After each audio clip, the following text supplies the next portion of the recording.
Today we're going to rub some salt in the wound that is the coronavirus and talk about a college basketball example. So we're going to investigate whether or not it's smart to foul towards the end of the game. If the game is close and you want to make sure a team doesn't score a lot of points at the very end, you might consider fouling somebody who has a low free throw percentage to try to get the ball back so that you have the upper hand in the game. So there's a lot of debate whether or not that's a smart move or not. And so we're going to investigate the statistics behind this, and then you can make an educated conclusion as to whether or not it is smart to foul at the end of a game. So first we're going to list all the possible ways that this outcome could happen. So basically, Memphis was down by 2 points, and at the buzzer, Darius Washington attempted a three-pointer. He missed but was fouled and got to shoot 3 free throws. So each made free throw is worth 1 point, obviously, and we're basically going to investigate, was it smart for Louisville to foul him, thinking he's more likely to miss these free throws than he is to miss the three-point shot, or should we have let him just miss the three-point shot? So we're going to investigate the statistics behind this scenario. So there are 2 ways this can go. He can make the free throw or miss the free throw. So there's 2 outcomes to a chance scenario. And then he's shooting 3 shots. So there's 2 to the 3rd possible outcomes. So he could make all 3 check marks. He could make the first 2 but miss the second one.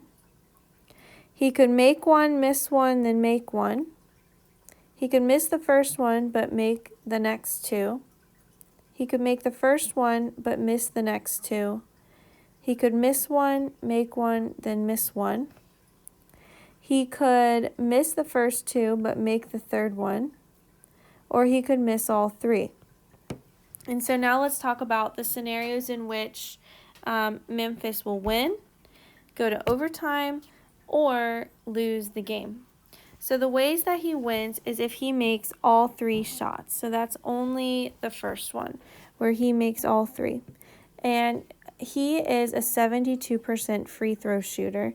So he makes the shot all 3 times. And when we plug that into our calculator, you get 0.373. So in this scenario, if Darius Washington was fouled, there's a 37% chance he would win. Now it's looking like that's in that's in Louisville's odds. That's in Louisville's favor. So maybe it was good that Louisville fouled him. The ways that he loses, though, is he could only make 1 shot or he could make no shots. So let's do all the ones where he makes just 1 shot made. So he only makes 1. And so up here, that includes, let's see, this one, and this one. There are 3 ways that he makes this. And so the probability of only making 1, he makes 1 but misses the others. And so that's going to be 0.056. But there's 3 ways that can happen, so I'm going to multiply that by 3, and you get 0.168. He could also make none and lose, so that would be 0.28 to the 3rd, which is 0.022. So the total chance of him losing, so the probability that he loses is going to be the sum of those 2. So 0.168 plus 0.022.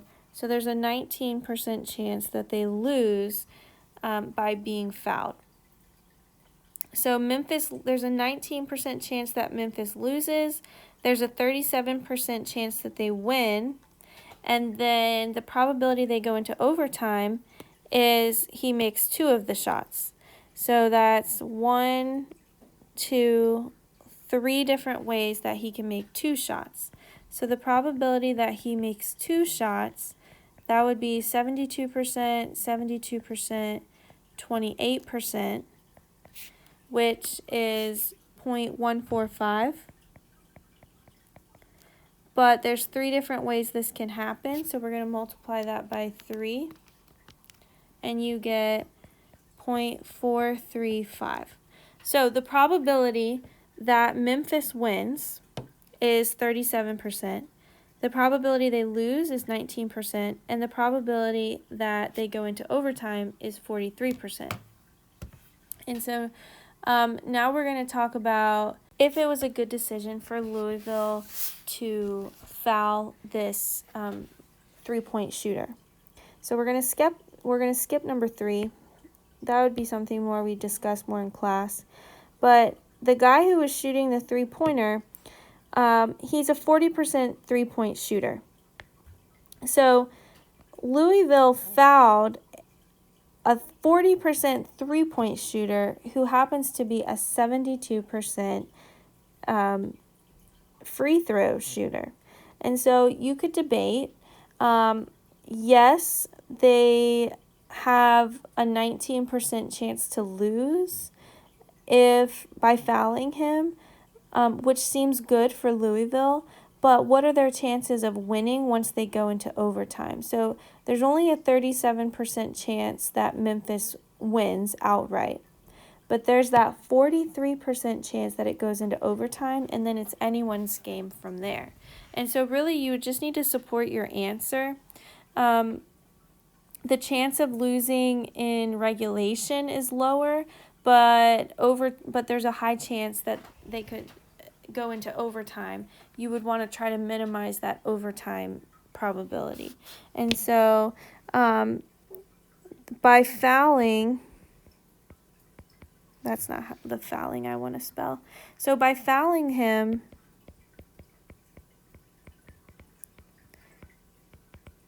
there's a 19% chance Louisville loses.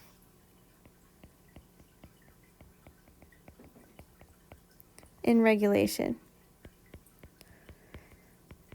compared to a 60% chance that they lose if they let him shoot the shot.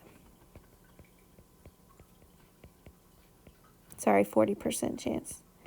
40% chance Louisville loses by letting him shoot the 3-pointer.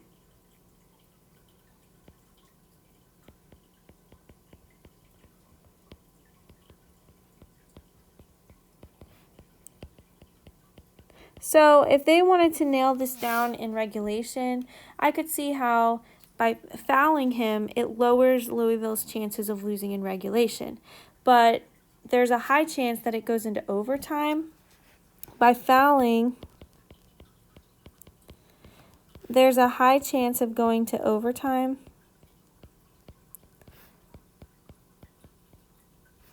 which is unknown.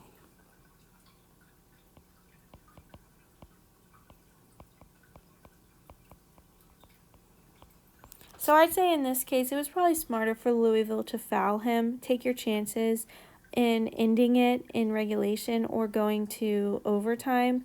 There's only a 19% chance that Louisville loses if they foul him, and then they just have to put in the work in overtime. So we're going to formalize this. What we just did is what's called a binomial probability. A binomial probability is when there's a success or a failure, and you want to calculate the successes or failures.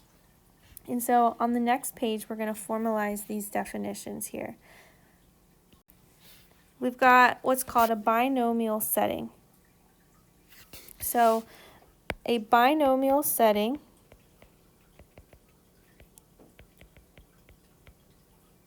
is when it's binary. We're going to spell a word here. It's binary.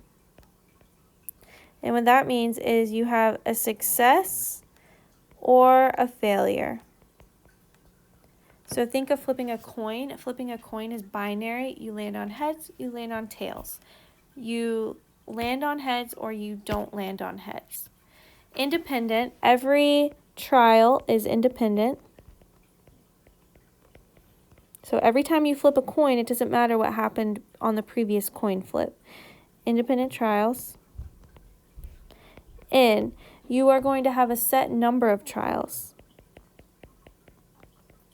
So for example, I might say, I'm going to flip a coin 30 times. And then same probability of success.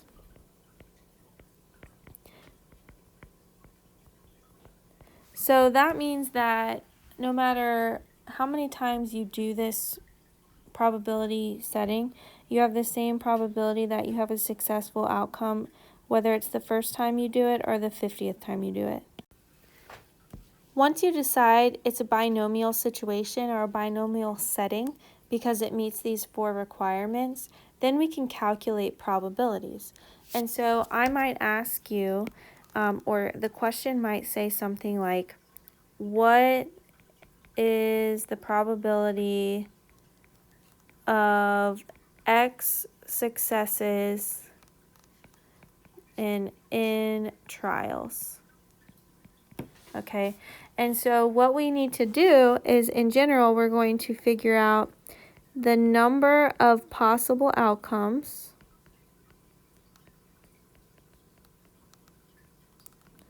times the probability of success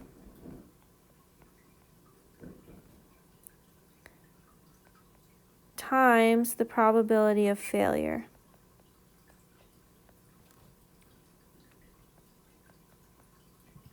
So if I want to, this is, I'm going to use X, or the probability of K successes in trials. So K plus N minus K, that's going to make N, right? So you succeed K times, and then you fail the remaining times. All right, so success and failure, they're binary. So like if you have a 30% chance of succeeding, then you have a 70% chance of failing. Now the way that you get the number of possible outcomes is by doing a combination. N, choose, K. And there's a feature in your calculator that will calculate the number of outcomes. And you would hit math, then arrow over to probability, and then it's the third option. If you have the older calculator, you need to type the N, then choose this function, then type the K. And I'll post another video that shows how to do this in your calculator. So this is the general formula. Now on your formula sheet, it's going to look like this. It'll say probability that X equals K equals N choose K. Actually, they don't even write it like that. They write it N K P to the K 1 minus P to the N minus K. And so this right here is another notation for N choose K, but textbooks and other programs like this because it's easier to type than the little n, the big C, the little K. They'll just type the N over K. Okay, so that the way you say that is N choose K. N choose K. So we're going to do some examples now. First, we're going to determine whether or not these are binomial situations. So I shuffle a deck of cards, I turn over the top card, and then I put it back in the deck and shuffle again. I'm going to repeat this process 10 times. So X is the number of aces you observe. So first of all, we're going to see if it is binary, which means is there a success-failure situation? Yes.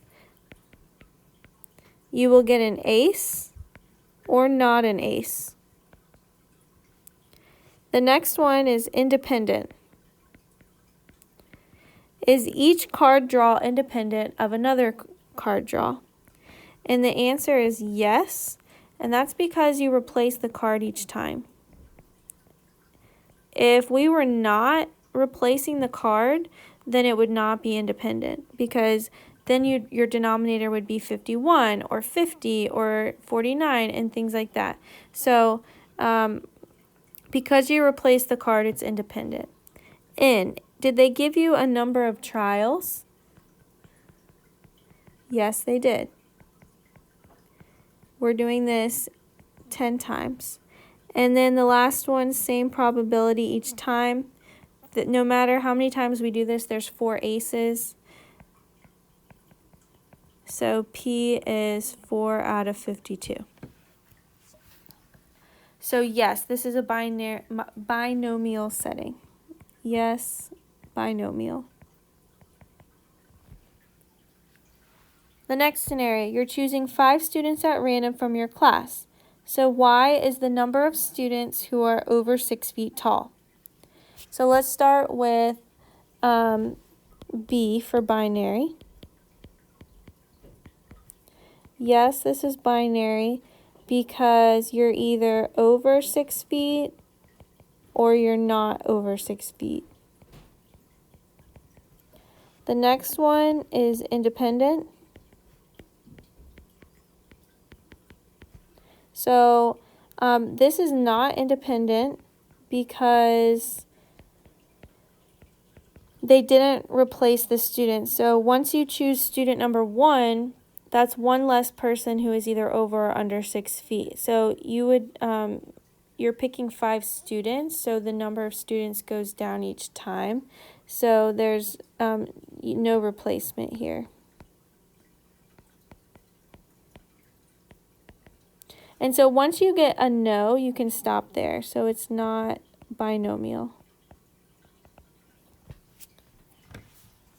All right, so let's do this example number 2 where we're actually going to calculate a probability. Pedro drives the same route to work on Monday through Friday. His right includes 1 traffic light. According to the traffic department, there's a 55% chance that the light will be red on a randomly selected workday.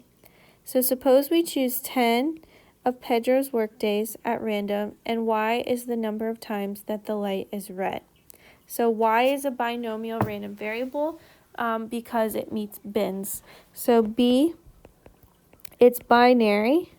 Remember, Y stands for number of times it's red. So it's either red or not red. Independent. Every time he drives by, that's independent of another time he drove by. So you can just say independent. You don't necessarily have to explain it. N is number of trials.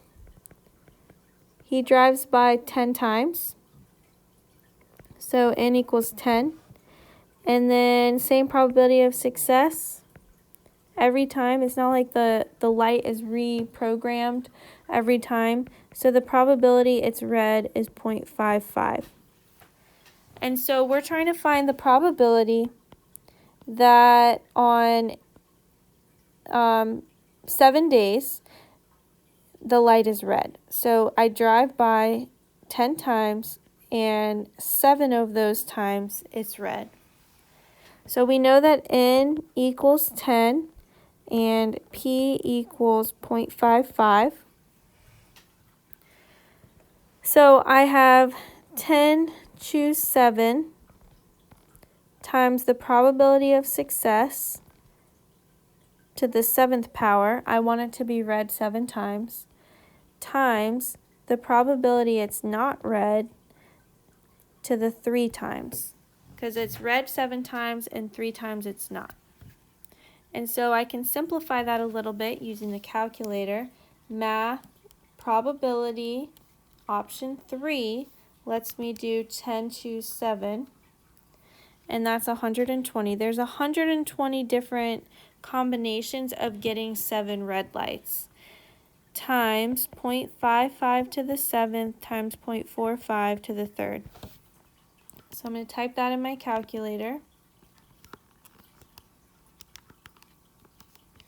And I get 0.166.